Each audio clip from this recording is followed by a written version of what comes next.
Saudaraku, tim voli putri Indonesia kembali meraih hasil minor saat bersua tuan rumah Vietnam dalam lanjutan Civil League 2024. Tuan rumah Vietnam berhasil mengalahkan timnas voli putri Indonesia pada laga kedua Civil League 2024 pada Sabtu 3 Agustus.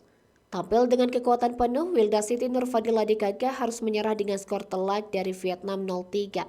Hasil yang laga digelar di Vinfocc Gymnasium itu turut membuat Indonesia belum berhasil memutus tren negatifnya. Kekalahan tersebut merupakan yang kedua di Civil League 2024 setelah pada hari pertama ditundukkan Thailand 0-3.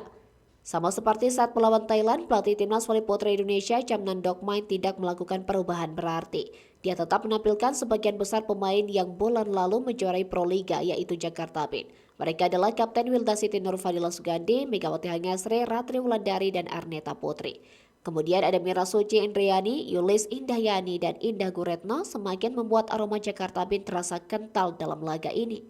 Satu-satunya pemain di luar BIN adalah Arsela Nuari yang bermain untuk Jakarta Popsi Vopolwan. Dokmai beberapa kali melakukan pergantian dengan menampilkan para pemain muda seperti Santi Junaida dan Maradanti Namira.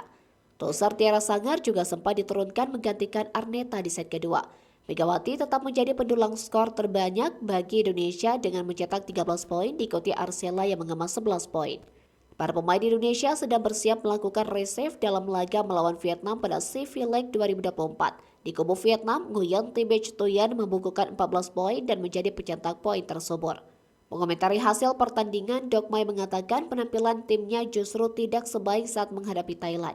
Menurut Dokmai, sulit bagi pemain manapun bermain bagus setelah lama tidak berlatih.